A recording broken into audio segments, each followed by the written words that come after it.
मेरा नाम है मोहित और आपका स्वागत है हमारे यूट्यूब चैनल हिस्ट्री चैंपियन में।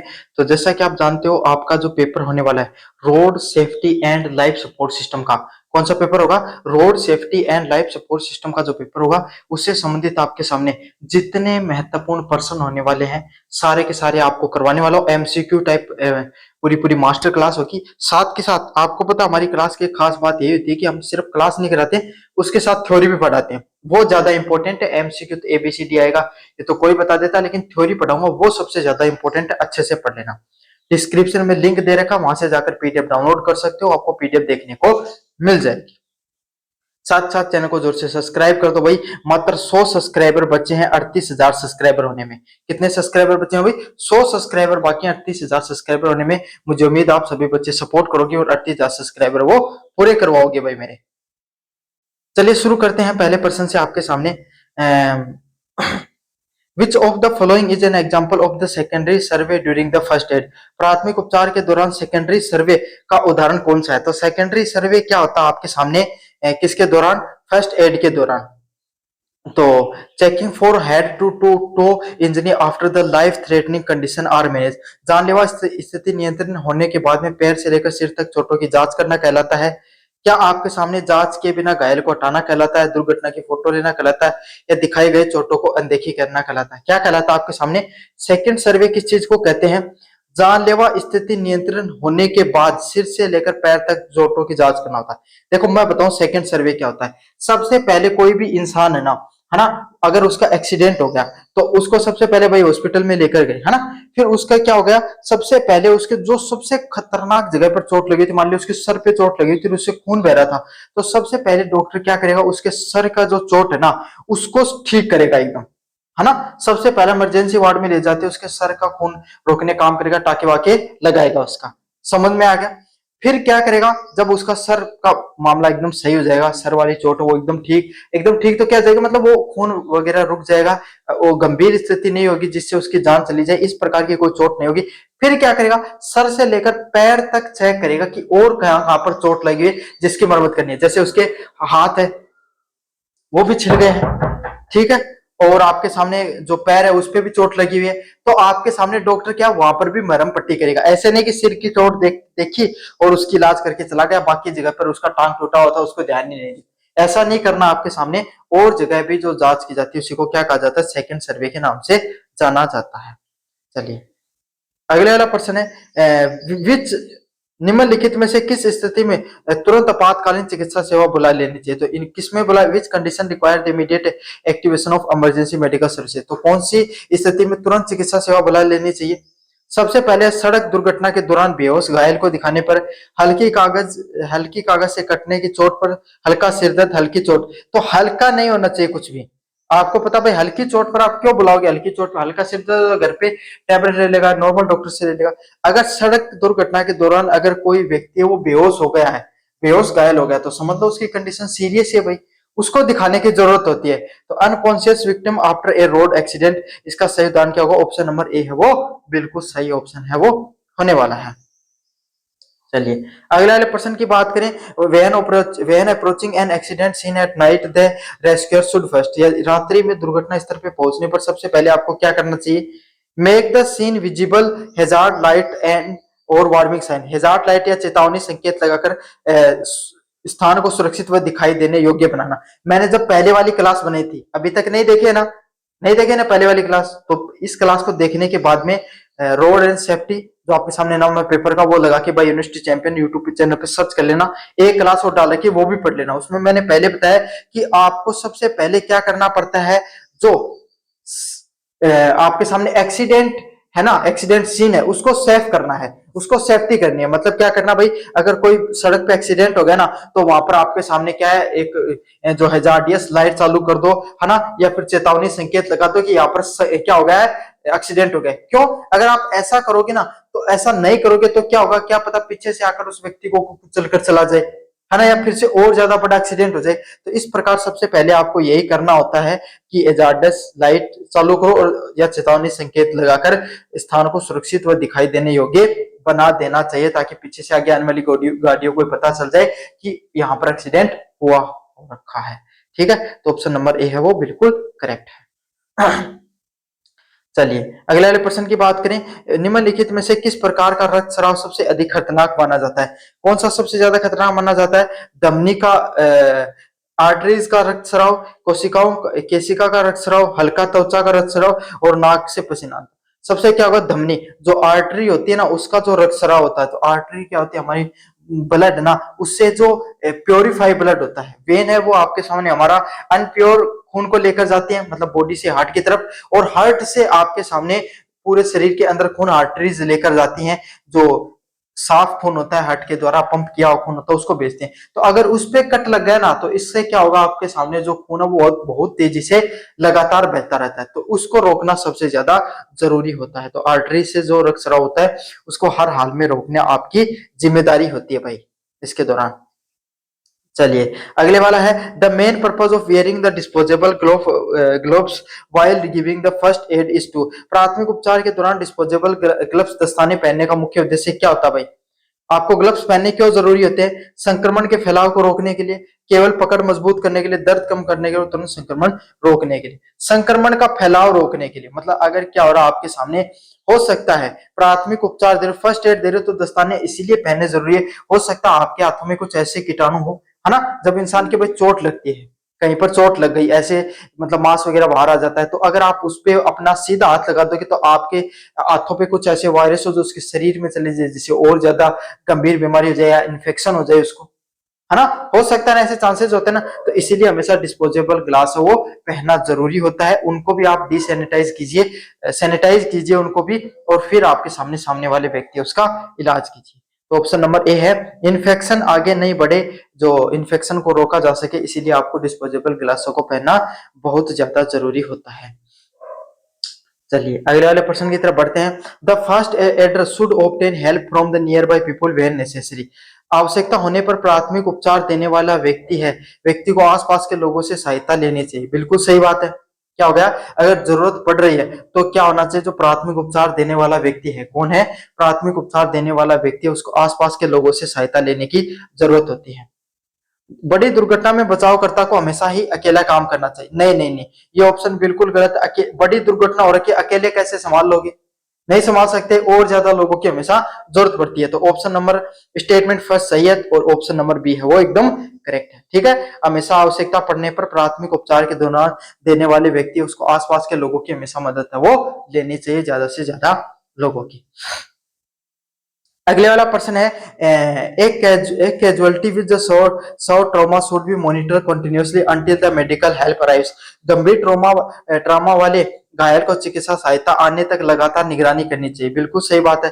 कोई भी इंसान को बहुत ज्यादा गंभीर चोट पहुंची है तो उस घायल को जब तक आपके सामने मेडिकल हेल्प नहीं आ जाती, तब तक उसकी लगातार निगरानी करनी चाहिए। बिल्कुल सही बात है। एम्बुलेंस नहीं आ जाती तब तक आपको हर संभव प्रयास करो कि जैसे भाई उसके चोट लगी, वहां से खून बह रहा है, तो आप उसके खून को रोक दो, है ना? सीपीआर दे दो अगर उसको अच्छे से वो नहीं आ रही है, और अगर आपके सामने उसको हवा वगैरह डालने का काम करो। तो जब तक एम्बुलेंस नहीं आ जाती, जब तक चिकित्सा की मदद नहीं आ जाती, तब तक आपको हर संभव प्रयास है वो करने चाहिए। अगले वाला बिंदु है, प्राथमिक उपचार देने के बाद निगरानी करने की आवश्यकता नहीं होती। बिल्कुल होती है साहब, ये ऑप्शन बिल्कुल गलत है, स्टेटमेंट फर्स्ट ही सही है। तो ऑप्शन नंबर बी है वो एकदम करेक्ट है। चलिए अगले वाले प्रश्नों की बात करें, uncontrolled severe bleeding can bleeding can result in shock. अत्यधिक अनियंत्रित रक्तस्राव से शोक हो सकता है। बिल्कुल हो सकता है। बहुत, अगर कोई भी इंसान है ना जिसको चोट लगी, अगर उसके बहुत ज्यादा खून निकलेगा तो उसकी पूरा शरीर है ना वो झंझना जाएगा, क्योंकि भाई हमारे खून है वो शरीर के दूसरे अंगों में नहीं पहुंचाएगा, तो वो सुन्न होना पड़ना शुरू हो जाएंगे। Losses of large amount of the blood reduce the oxygen supply to the vital organs. बिल्कुल सही बात है एकदम, कि बहुत अमाउंट में अगर आपके सामने ब्लड है वो निकल रहा है ना, है ना? ब्लड निकल रहा है तो ब्लड अपने साथ ऑक्सीजन कैरी करता है, ऑक्सीजन अपने ब्लड के अंदर ऑक्सीजन साथ चलता है, और वो ऑक्सीजन अपने जो शरीर के अन्य अंगों तक पहुंचता है, तो वो नहीं पहुंच पाएगा, जिससे वो क्या है, शरीर में ऑक्सीजन की कमी है वो हो सकती है। तो रीजन भी एकदम सही है और कथन भी सही है, और सही कथन का सही रीजन दिया गया है। तो ऑप्शन नंबर ए है वो बिल्कुल सही है आपके सामने। चलिए अगले वाले प्रश्न की बात करें, primary survey check airway breathing circulations. Primary survey, आप प्राइमरी सर्वे क्या चीज होती है, आपके सामने हवा का जो मार्ग होता है ना, क्या होता है, हवा का जो मार्ग होता है उसको लगातार चेक करना चाहिए ब्रीथिंग सर्कुलेशन के दौरान। ठीक है। सेकेंडरी सर्वे क्या होता है, डिटेल हेड टू। सबसे पहले तो आपके सामने प्राइमरी सर्वे के अंदर क्या किया जाता है कि इस इंसान के पास हवा वगैरह नहीं आ रही है या कोई गंभीर चोट लगी है ना, उसको ठीक करो। ठीक है। ब्रीथिंग सर्कुलेशन, उसको सांस सही से आनी चाहिए, इस चीज की चेक करो, है ना। कोई गंभीर चोट लगी उसको ठीक कर दो। सेकंड सर्वे में करो पैर से लेकर नीचे तक उसके कहां पर चोट लगी है ये डिटेल चेक करो। सीन सेफ्टी क्या होता है, प्रिवेंट फर्दर डेंजर, कोई भाई पीछे से आ रही गाड़ी वो चोट ना पहुंचा दे, है ना, कोई और कोई दुर्घटना नहीं घट जाए, तो इस प्रकार की घटनाओं का आपको ध्यान रखना होता है। सर्व बिल्डिंग ब्लीडिंग क्या होती है आपके सामने, इमीडिएट कंट्रोल रिक्वायर्ड, अगर बहुत ज्यादा गंभीर तरीके से आपके सामने बहुत ज्यादा अगर खून बह रहा है तो उसको रोकना सबसे ज्यादा जरूरी होता है।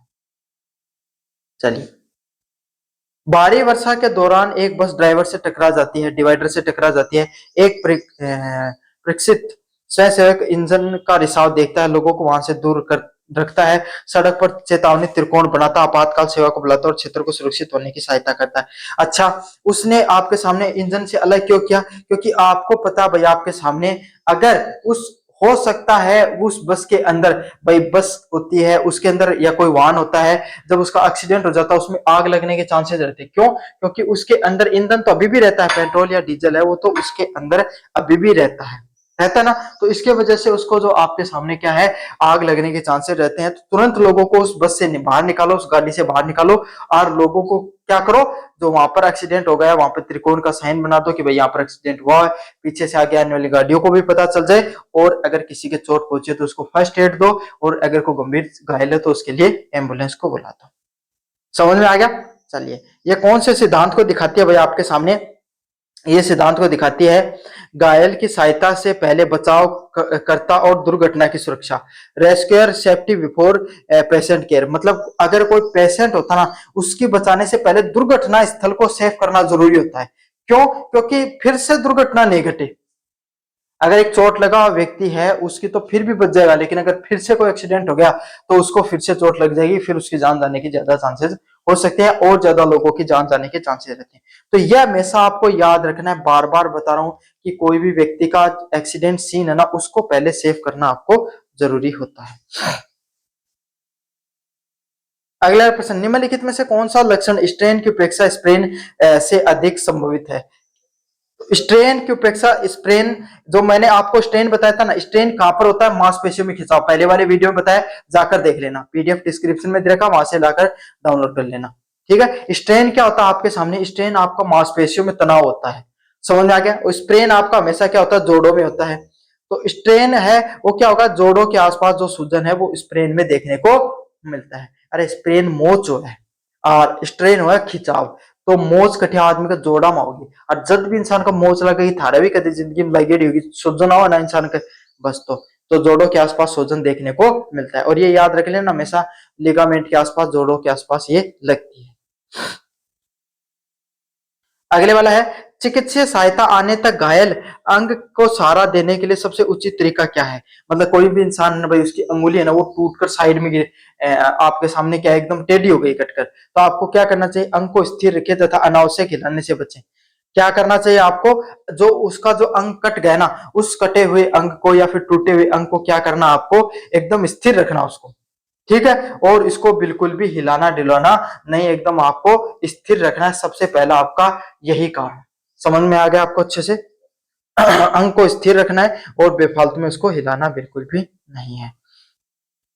अगले वाला है, if A sharp object has the penetrate the body the rescuer should primary, यदि कोई नुकीली वस्तु शरीर में धस गई है तो प्राथमिक उपचार देने के लिए क्या करना चाहिए, क्या करना चाहिए, वस्तु को स्थिर रखें और तुरंत चिकित्सा सहायता ले, आप खुद उसको निकालने का प्रयास नहीं करें। जैसे भाई अगर मान लो कोई नुकीली चक्कू मान लो आपके जो पूरा हाथ हाथ है ना, मतलब ये जो आर्म्स है इसके आर पार निकल गया, तो आपको क्या करना चाहिए, उसको ऐसे नहीं खुद निकाल दो मैं नहीं, आपको बिल्कुल भी इसको हिलाना नहीं है, वैसे की वैसी स्थिति में रखना है। क्योंकि वैसे अगर आप खुद निकालने का प्रयास करोगे इन्फेक्शन हो सकता है, आपके ज्यादा गंभीर चोट लग सकती है और ज्यादा नुकसान हो सकता है। आपको क्या कुछ नहीं करना है, उसको बस हिलाना नहीं है और डॉक्टर के पास ले जाना है, फिर डॉक्टर अपने आप आपको मदद करते हैं। ऑप्शन नंबर ए है वो आपको बिल्कुल सही है। अगले वाला है विच साइन में indicate a possible heart attack. इनमें से कौन सा लक्षण है वो हार्ट अटैक का साइन दे सकता है आपके सामने। कौन सा होता है भाई? चाहे सीने का दर्द जो हाथ या जोड़ तक फैल जाए, है ना, पैरों में खुजली, दांतों की संवेदनशीलता और बालों का झड़ना। नहीं भाई, पहले वाला ऑप्शन ज्यादा करेक्ट है। सीने के अंदर जो दर्द हो रहा है, जो हाथ या जबड़े तक फैल जाए, कहां तक चला जाए? हाथ या जबड़े तक आपके सामने ऐसा दर्द हो आपके सामने, सीने का जो हार्ट में आपका दर्द हुआ, जो आगे जाकर हाथ या जबड़े में आपका फैल सकता है, वही आपके सामने हार्ट अटैक का एक संकेत है। समझ में आ गया आपको अच्छे से?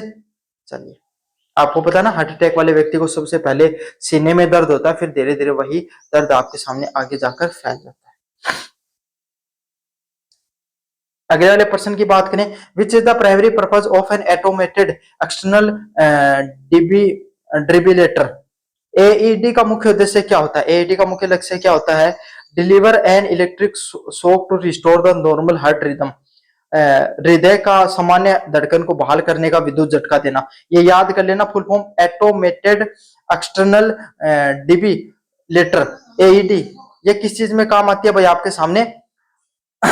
जो कोई भी इंसान है ना भाई, उनके जो काफी लोगों को आपने मूवी वगैरह में देखा होगा, हॉस्पिटल में तो नहीं देखा है ना, जब कोई भी व्यक्ति को हार्ट अटैक आता है तो उसको दो प्रेस जैसी रखते हैं और वो उसके हार्ट पे लगाते हैं और फिर उसको खींचते हैं, फिर लगाते हैं, फिर खींचते हैं, ताकि क्या हो सके, उसको इलेक्ट्रिक शॉक लग सके, जिससे उसका हार्ट का स्पंदन है, हार्ट का जो आउटब्रेक है वो फिर से शुरू हो सके, हार्ट वो फिर से पंप करना शुरू कर सके। उसको, उस मशीन को क्या बोला जाता है? वो जो प्रेस जैसी जो मशीन आती है उनको क्या बोला जाता है? एईडी के नाम से, ऑटोमेटेड एक्सटर्नल डिफिब्रिलेटर के नाम से नाम जाता है। चलिए, अगले वाले प्रश्न की तरफ बढ़ते हैं। Hand only CPR focus mainly on continuously chest compression. Hand only CPR मुख्य रूप से लगातार चेस्ट कंप्रेशन पे आधारित होता है। बिल्कुल, हाथ से दिया गया जो सीपीआर होता है उससे क्या होता है? आपके हाथों जो चेस्ट को दबाया जाता है आपके सामने हाथों से, जिससे क्या हो सके, जिससे आपके सामने व्यक्ति को सांस वगैरह या हार्ट में आपके सामने फिर से स्पंदन शुरू हो सके। हैंड ओनली सीपीआर पे प्रत्येक व्यक्ति के माउथ टू माउथ ब्रीथिंग देना अनिवार्य होता है। ये जरूरी नहीं भाई आपके सामने। ऑप्शन नंबर बी आपका सही है और स्टेटमेंट फर्स्ट आपका एकदम करेक्ट है।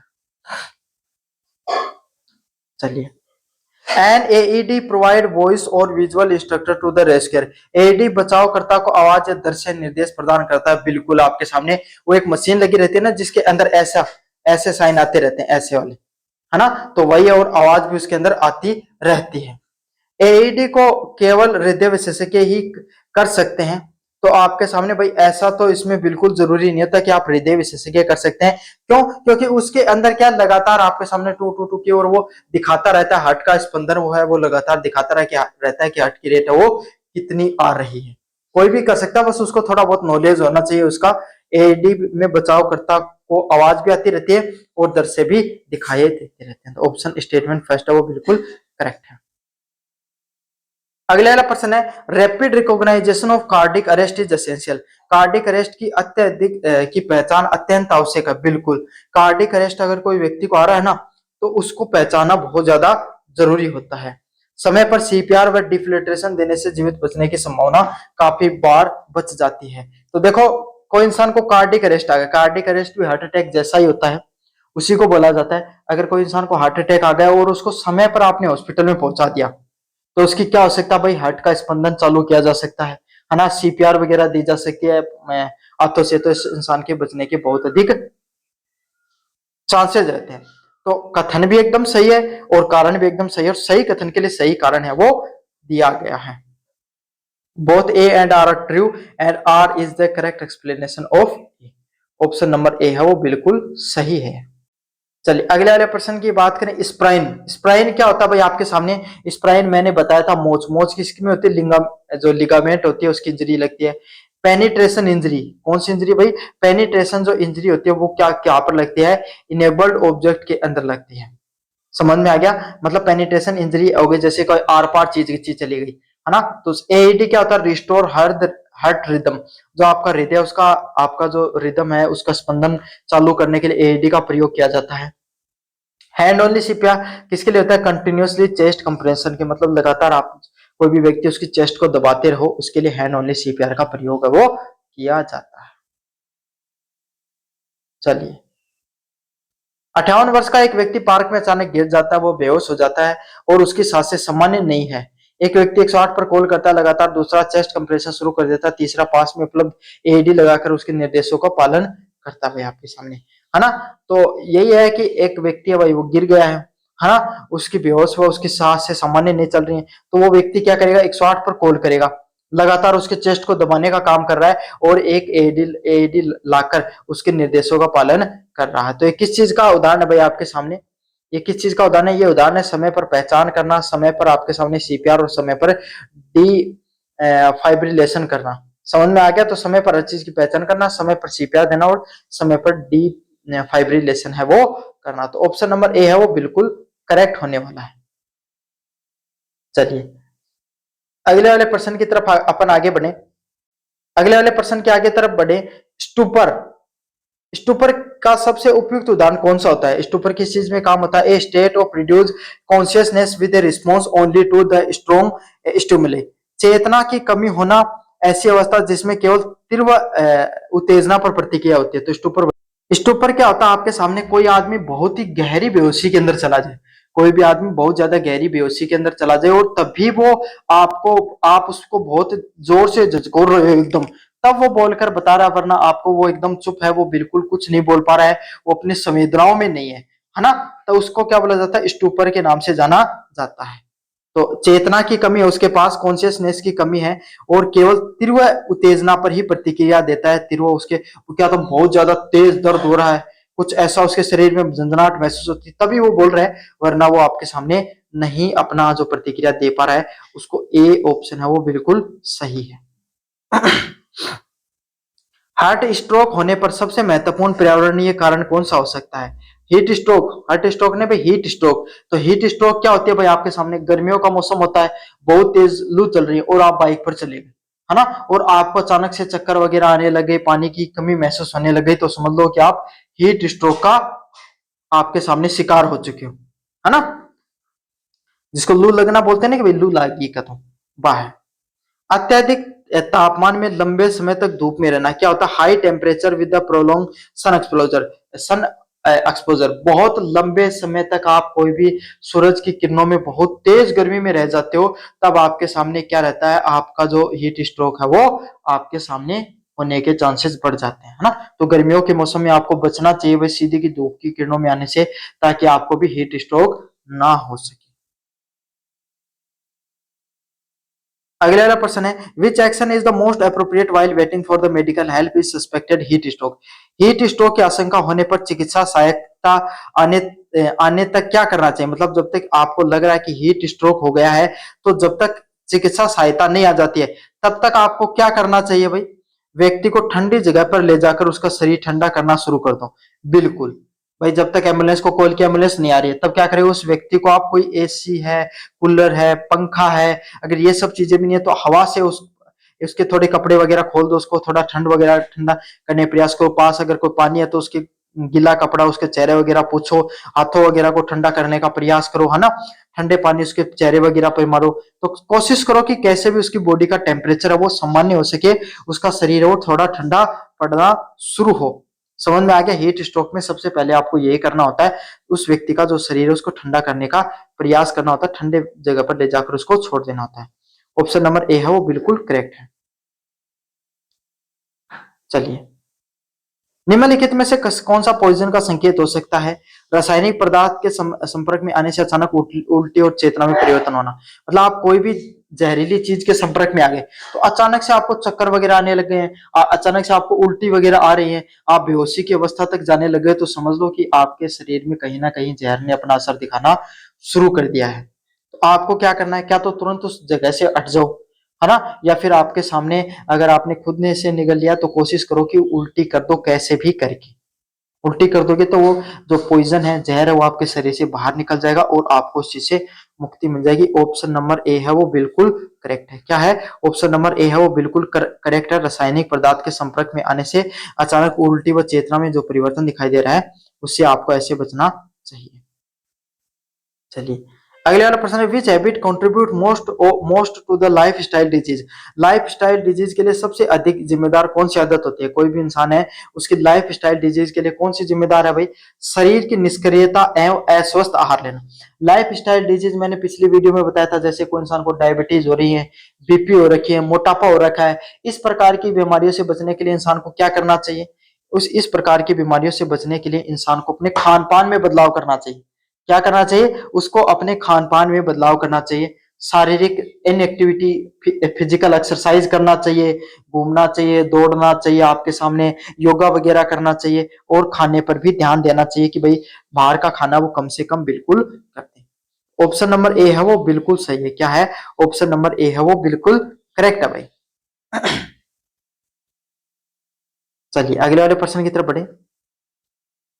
पॉइजनिंग की शीघ्र पहचान से उपचार के परिणाम बेहतर होते हैं। बिल्कुल, अगर आपने तुरंत पहचानिए कि भाई जो जहर है वो इस प्रकार का हो सकता है, तो इससे क्या होगा, सामने वाले डॉक्टर उसको पता चल जाएगा कि भाई इसके अंदर ये केमिकल गया है और इसका एंटीडोट ये है ना? तो उसको उसी प्रकार की दवाई है वो तुरंत दी जा सकती है। प्रत्येक पॉइजनिंग से रोगों को उल्टी करवानी चाहिए। प्रत्येक पॉइजनिंग के रोगी को तुरंत उल्टी करवाना बहुत ज्यादा जरूरी होता है। अगर आप ये सब करवा देते तो उसके शरीर से वो जहर है वो बाहर है वो आ जाता है।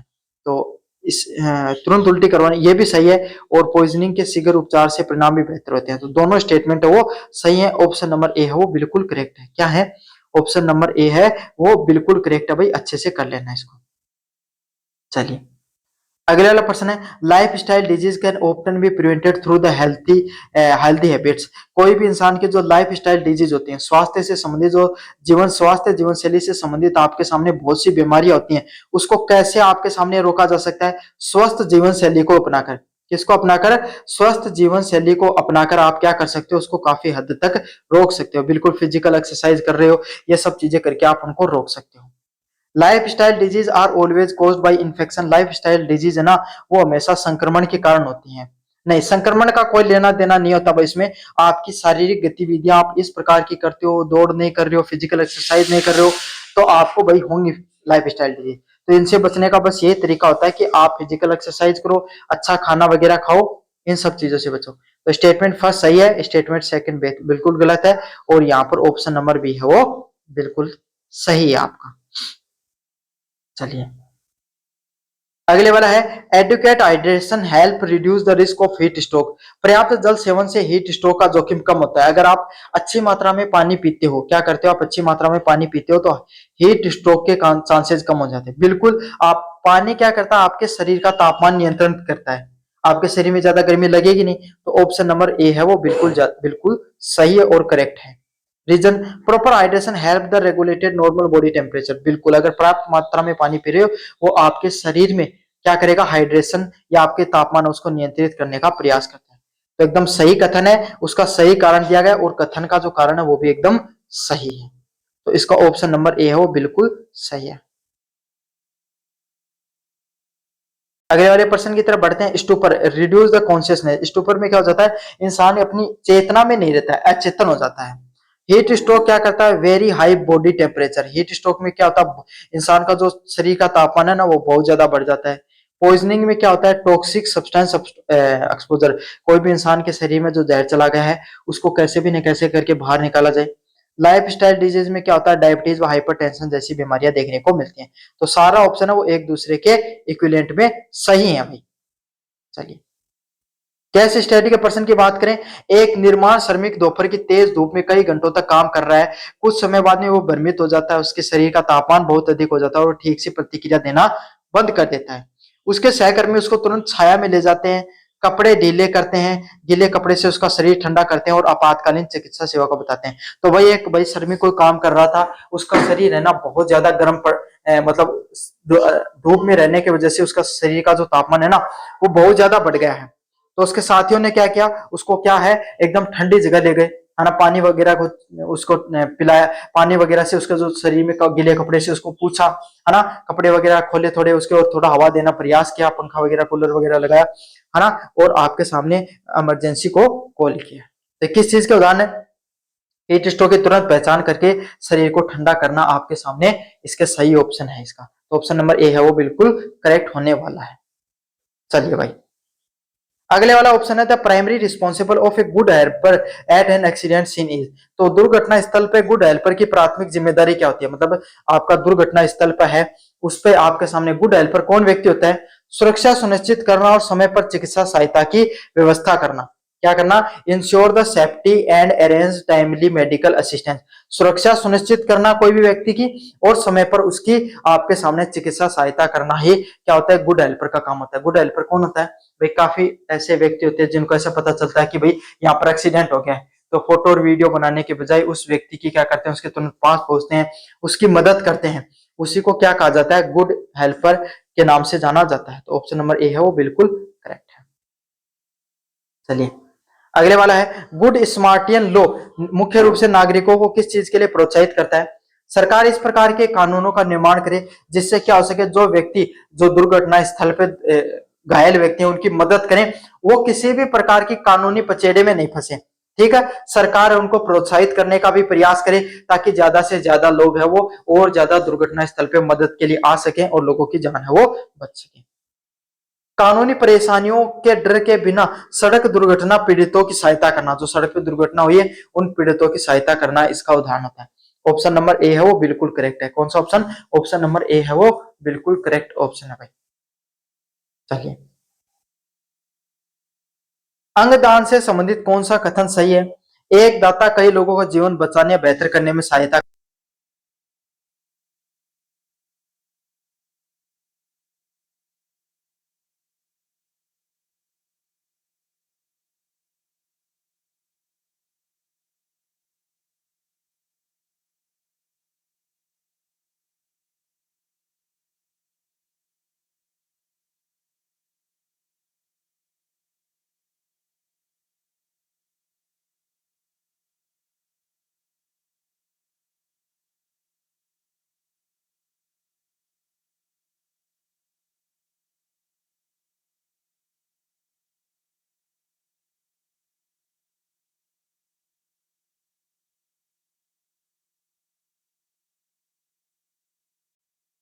एक दाता कई लोगों का जीवन है वो बहुत सारे लोगों का, मतलब एक व्यक्ति हो उसके द्वारा जान है वो बचाई जा सकती है। समझ में आ गया आपके सामने? बहुत सारे लोगों का जीवन है वो उससे बच सकता है। चलिए दुर्घटना स्थल पे जिम्मेदार व्यक्ति का व्यवहार क्या होता है?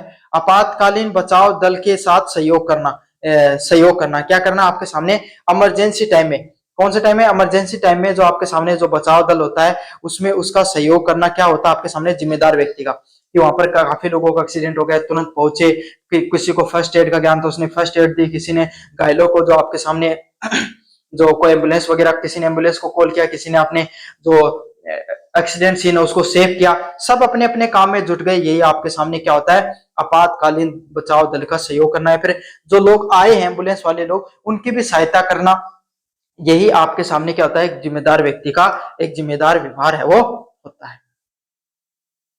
चलिए सड़क सुरक्षा संबंधित जन जागरूकता कार्यक्रमों का मुख्य उद्देश्य क्या होता है? सड़क सुरक्षा संबंधित जन जागरूकता कार्यक्रमों का काम क्या होता है? दुर्घटना को कम करना और लोगों का जीवन बचाना। क्या काम होता है? जो दुर्घटनाएं होती हैं उनको कम किया जा सके कैसे ना कैसे करके, है ना, और लोगों का ज्यादा से ज्यादा जीवन है वो बचाया जा सके, यही आपके सामने काम होता है। सड़क सुरक्षा संबंधित जो जन जागरूकता कार्यक्रम है चलाए जाते हैं उनका। समझ में आ गया? दुर्घटनाओं को हम कैसे भी करके कम करें और ज्यादा से ज्यादा लोगों का जो जीवन है वो बचाया जा सके, यही का प्राथमिक कार्य होता है सड़क सुरक्षा संबंधित जन जागरूकता कार्यक्रम जो लोगों के द्वारा फैलाए जाते हैं उसमें। समझ में आ गया? सरकार अलग अलग पोस्टर लगाती है कि हमें हेलमेट का प्रयोग करना चाहिए, हमें कम जो जहां पर स्पीड लिमिट दे रखे उसी स्पीड लिमिट पे गाड़ी चलानी चाहिए, हमें जो ट्रैफिक के जो नियम है उनका सही से अनुपालना करनी चाहिए। चलिए अगले वाला प्रश्न है गुड हेल्पर को घायल व्यक्ति की गरिमा और गोपनीयता का सम्मान रखना चाहिए। बिल्कुल, कोई भी एक अच्छा व्यक्ति वही होता है जो घायल व्यक्ति है, अगर उसका सामान वगैरह पड़ा है तो उसकी चोरी नहीं करनी चाहिए, है ना। दुर्घटना भी और दुर्घटना स्थल के वीडियो ने वगैरह नहीं बनाए। दुर्घटना के वीडियो सोशल मीडिया पर साझा करना सहायता करने का उचित तरीका हो सकता है, हो भी सकता है, लेकिन उसको गलत तरीके से आपके सामने नहीं रिप्रेजेंट करना चाहिए भी आपके सामने। सबसे पहले तो उस व्यक्ति को इलाज कराओ, वीडियो वगैरह नहीं करना चाहिए। सबसे पहले उसकी चीजों का ध्यान है वो रखना चाहिए। तो ऑप्शन नंबर बी बिल्कुल करेक्ट है। Option number B statement first सही है, स्टेटमेंट बी गलत है। Organ donation require the proper medical and legal procedure. अंगदान के लिए उचित चिकित्सा और कानूनी प्रक्रिया आवश्यक होती है। कोई भी व्यक्ति बिना अनुमति के अंग निकाल सकता है, नहीं निकाल सकता भाई, कानूनी प्रक्रिया है वो होती है। इसके लिए आपके सामने ये बात याद रख लेना, ऐसे नहीं कि डॉक्टर है वो बिना अनुमति के आपके अंग निकाल सकते हैं, उसके लिए कानूनी प्रक्रिया होती है। जो व्यक्ति अंगदान कर रहा है उसकी आपके सामने सहमति जरूरी होती है। ऑप्शन नंबर ए है वो बिल्कुल सही है। Good samaritan protection encourages more people to help accident victim.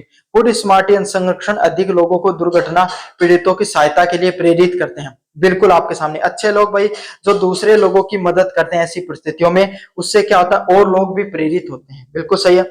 जब लोगों को कानूनी सुरक्षा पर विश्वास होता है तो वे लोग सहायता करने के लिए अधिक तैयार होते हैं। बिल्कुल जब सरकार है ना, जो जिन लोगों ने सड़क दुर्घटना में लोगों की जान बचाई उनको अवार्ड दे, उनको पुरस्कार दे, उनको किसी प्रकार के कानूनी मामले में नहीं फंसाए, तो इस प्रकार से क्या हो सकता है और ज्यादा से ज्यादा लोग हैं प्रोत्साहित होंगे और ज्यादा से ज्यादा इस नेक काम को करने के लिए आगे आएंगे, जिससे क्या और ज्यादा लोगों की जान है वो बच सकती है। तो यही है, सरकार के प्रति लोगों की क्या होना चाहिए, विश्वास भी होना चाहिए। दोनों ऑप्शन सही है मैं इसके। गुड हेल्पर कौन होता है, रिस्पॉन्सिबल इमरजेंसी असिस्टेंट, एकदम मुश्किल समय में जो इंसान साथ दे। गुड स्मार्टियन लॉ कौन सा होता है, लीगल प्रोटेक्शन, जो जनता वगैरह होती है उसको आपके सामने क्या है लीगल प्रोटेक्शन मिले। ऑर्गन डोनेशन किस चीज में काम आते हैं, लाइफ सेविंग एक्ट, मतलब लोगों की जान बचाने में काम आते हैं। पब्लिक अवेयरनेस किस चीज में काम आती है, एक्सीडेंट से बचाने में काम आती है। तो सब ऑप्शन एक दूसरे से करेक्ट। हाईवे पर दुर्घटना देखने के बाद मीना अपना वाहन सुरक्षित स्थान पर खड़ा करती है, चेतावनी त्रिकोण बनाती है, 108 पर कॉल करती है और घायल की अनावश्यक रूप से नहीं हिलाती है। ठीक है, परीक्षण के अनुसार प्राथमिक उपचार देते हैं और आसपास को भीड़ न लगाने वीडियो न बनाने के अनुरोध करते हैं। बिल्कुल आपके सामने एकदम सही काम करे। सबसे पहले उसने सीन की सेफ्टी की, गाड़ी को साथ में रखा, फिर आपके सामने त्रिकोण भी बना दिया, 108 पे इमरजेंसी कॉल कर दिया है ना, और फिर आपके सामने उस व्यक्ति को जो चोट लग रही है भाई उसको फर्स्ट एड दिया और भीड़ न लगाने का काम कर रही है। उसका उस कौन से के अंतर्गत आ रही है, नैतिक जिम्मेदार व जिम्मेदारी आपातकालीन सहायता करने के अंतर्गत उसके सारे काम आ रहे हैं। ऑप्शन नंबर ए है वो बिल्कुल करेक्ट है। तो ये था आपके सामने जो पेपर होने वाला है road safety and life support system का। कैसा लगा वीडियो जोर से बताना, चैनल को जोर से सब्सक्राइब कर देना।